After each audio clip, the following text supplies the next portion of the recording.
इन जगह गोली चलाओ, हटो तुम सामने से, चलो इन जगह गोली चलाओ। नमस्कार, आपने वीडियो तो देख ही लिया होगा। जिसके माने वो क्या चंद्रशेखर रावण जो प्रेजेंट टाइम में सांसद है, कहां पे जा रहे थे? टिहरी जिले के बल्लम गांव के पास एक देवल गांव, उस गांव में, क्योंकि वहां पे जिसका कत्ल कर दिया गया, किस मामले में कत्ल किया गया, अभी सुनने में आ रहा है कि वो एक सरवण युवती से प्रेम करता, इसलिए उसका कत्ल कर दिया गया।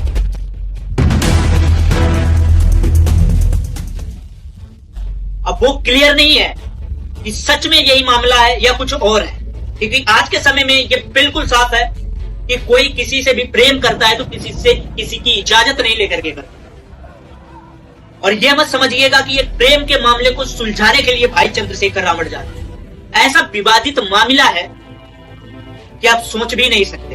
अब ये सारी चीजें क्लियर तब होती, टिहरी जिले के बल्लम गांव के पास जो देवल गांव है वहां पे पहुंचते, तब जाके आपको ये मामला पता लगता। हरिद्वार की जो पुलिस है वो उनको रास्ते में ही रोक दी, यहां तक कि बैरिकेडिंग लगा दिया गया और धक्का मुक्की में उनका शर्ट तक फट गया। यहां तक आप सोच सकते हो कि एक सांसद जिनके पास में काफी अथॉरिटी होती है, काफी पावर्स होते हैं, काफी नियमों को बदलने का दम रखते हैं, उनको तक एक पीड़ित परिवार से नहीं मिलने दिया गया।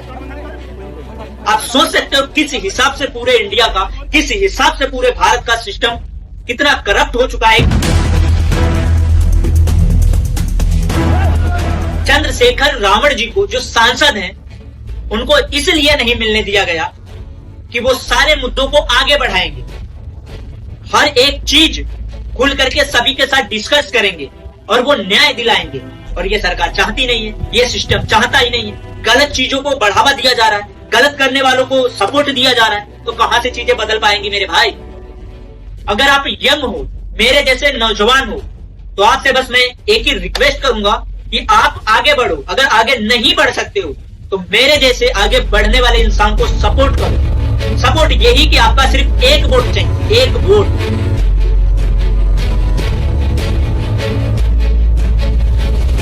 अभी तो फिलहाल मैं किसी भी सपोर्टर्स, किसी भी पार्टी से रिलेट नहीं करता हूं और आने वाले समय में मैं किसी पार्टी के साथ में भी नहीं खड़ा हूंगा, क्योंकि इसीलिए मैंने अपना एकता जनता पार्टी अलग चुना है, ताकि आप सभी यंग लीडरों का सपोर्ट रहे, यंग मेंबर का सपोर्ट रहे, ताकि हम आने वाले समय में वो क्रांति करें जो लोग सिर्फ सोच करके ही रह जाते हैं, आंदोलन तक ही सीमित रह जाते हैं। हम आंदोलन नहीं करेंगे, किसी से गिड़गिड़ाएंगे नहीं कि ये चीजें मेरा स्वीकार करो।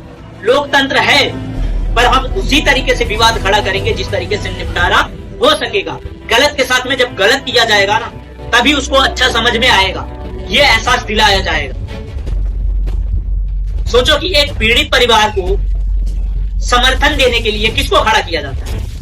एक प्रतिनिधि चुना जाता है, एक नेता चुना जाता है जो उनको सुन सके, समझ सके, उनके दुख तकलीफों में काम आ सके, लेकिन उसी इंसान को उसे नहीं मिलने दिया जा रहा है। अगर सिर्फ एक प्रेम संग विवाद होता तो इतना ज्यादा लफड़ा, इतना ज्यादा विवादित मामला नहीं होता। लेकिन आप इससे अंदाजा लगा सकते हो कि चंद्रशेखर रावण जी को नहीं मिलने दिया गया तो क्या मामला हो सकता है, कितना बड़ा झोल हो सकता है, आपको तो अच्छे से पता हो।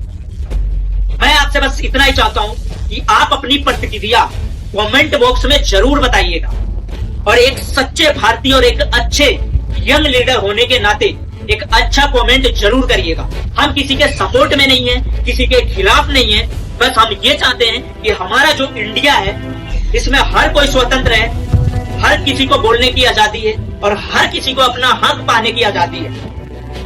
वो अच्छे कर्म करें और अच्छे तरीके से आगे बढ़े, गलत को बिल्कुल बढ़ावा ना दिया जाए, गलत पे क्रॉस का निशान लगाया जाए और ऐसे रूल्स नियम लागू किए जाए कि कभी भी कोई भी गलत करने की तो छोड़ो, गलत सोचने से भी उसके अंदर वो खौफ पैदा हो, वो कभी अपने माइंड में वो ख्याल लाए ही ना। और ये सारे चीजें हम आप इतने नॉर्मल होकर के नहीं कर सकते हैं, इसीलिए मैं चाहता हूं कि आप मुझे सपोर्ट करें। मैं गारंटी देता हूं कि जिस दिन मैं विधायक बन गया, जिस दिन मैं सांसद बन गया, तो वो हंगामा खड़ा होगा जहां की चीफ मिनिस्टर होगी, जहां का कोई भी व्यक्ति होगा, अगर वो गलत करता है तो उसको मुंह तोड़ जवाब मिलेगा। और कोई ऐसा जेल नहीं बना है, कोई ऐसी सिस्टम नहीं बनी है कि जो सही व्यक्ति को अंदर कर सके। ऐसी ऐसी चीजें बदलाव करेंगे। जनता में बहुत पावर है, इतना तो आपको मानना पड़ेगा। क्योंकि आप सोचो, आप अपना एक वोट देकर के प्रधानमंत्री चुनते हो, एक वोट देकर के चीफ मिनिस्टर मुख्यमंत्री चुनते हो, एक वोट देकर के विधायक बनाते हो अपने क्षेत्र का। तो सोचो आपके अंदर कितना पावर है। तो आप जो चाहे सब कर सकते हैं। बस जरूरत यह है कि आप सही डिसीजन, सही निर्णय लेने का काबिल हो। मैं बूढ़े बुजुर्ग पहले के जो गलत मानसिकता के लोग थे उनसे कुछ नहीं मेरा कहने का उद्देश्य है। कुछ भी तुम मत करो भाई, कुछ भी मत करो। अगर तुम्हारे अंदर थोड़ा सा भी शर्म हो, थोड़ा सा भी देश प्रति प्रेम हो, तो सपोर्ट कर सकते हो इस भाई को, एकता जनता पार्टी को सपोर्ट कर सकते हो, ताकि आने वाले समय में हम एक ऐसी क्रांति लेकर के आए जिससे पूरे देश का बदलाव हो सके। समझ रहे हो? तो आशा करता हूं चीजें आपको क्लियर हो गई होंगी, समझ में आ गया होगा कि चंद्रशेखर रावण जी को क्यों रोका गया, क्यों इतनी पुलिस फोर्स उनको रोकने के लिए लगाई गई।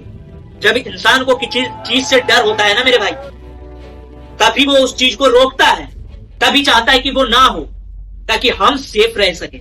और इससे चीफ मिनिस्टर को तकलीफ होगी भाई, तकलीफ, शासन को तकलीफ होगी कि इतनी अच्छी चीजें चल रही थी, ये लकड़ी कहां से किसने लगा दी। इसके वजह से उनको रोकने की कोशिश की, बट वो रुके नहीं। जल्दी आपको सारी चीजें क्लियर देखने को मिलेंगी। आपका एक वोट हर किसी का जीवन बदल सकता है। मेरे दोस्त, आप खुद को पहचानिए, आप कमजोर नहीं हैं। अगर भारत में हैं तो आप कमजोर बिल्कुल भी नहीं हैं। बस आपको एक सही इंसान चुनने की जरूरत है। मुझे नहीं चाहिए पावर, नहीं चाहिए सत्ता, बस मुझे इसलिए ये चीजें मैं मांग रहा हूं, इसलिए पद चाहिए ताकि मैं आपके खिलाफ आपकी आवाज बन करके एक ऐसा बदलाव कर सकूं ताकि आने वाले समय में सब कुछ चेंज हो सके, बदल सके, चीजें बेहतर हो सके, एक अच्छा जीवन मिल सके, रोजगार मिल सके, अपराध खत्म हो सके, तमाम चीजें हैं। तो आशा करता हूं कि आपको सारी चीजें यहां पे दिल पे लगी होगी। अगर दिमाग में ये चीजें चल रही हो, मेरे जैसा जुनून चाहते हो, आप भी चाहते हो कि एक ऐसा भारत बने जो आगे बढ़े, जिसमें सिर्फ उन्नति हो, कोई अपराध ना हो, कोई देश विद्रोह वाला बात ना करे, कोई एक दूसरे आपस में ना लड़े, शिक्षा अच्छा हो, रोजगार अच्छा मिले, सारी चीजें व्यवस्थित हो, तो आप मुझे सपोर्ट कर सकते हो। इस पार्टी को, एकता जनता पार्टी को सपोर्ट कर सकते हो। आज के लिए बस इतना ही। आपको सारी चीजें क्लियर हो गई होंगी। तो जाते जाते मैं आपसे फिर कह देना चाहता हूं कि प्रेम संग जो विवादित मामला बताया गया है, इससे रिलेटेड बात नहीं है। ये चीजें ध्यान रखना। मामला काफी गंभीर है, ये आपको पता लगेगा आगे आने वाले समय में। बहुत सारी चीजें हो सकती है। तो आशा करता हूं चीजें आपको अच्छे से समझ में आ गया होगा और आप मेरा सपोर्ट जरूर करेंगे और अपने सोच को, अपने हक को आगे जरूर बढ़ाएंगे। मिलते हैं फिर नए किसी ऐसे विवादित मामले पे, जिससे हम और आप मिलकर के एक आवाज बन करके, एक मजबूती बन करके बदलाव कर सके। तब तक के लिए जय हिंद।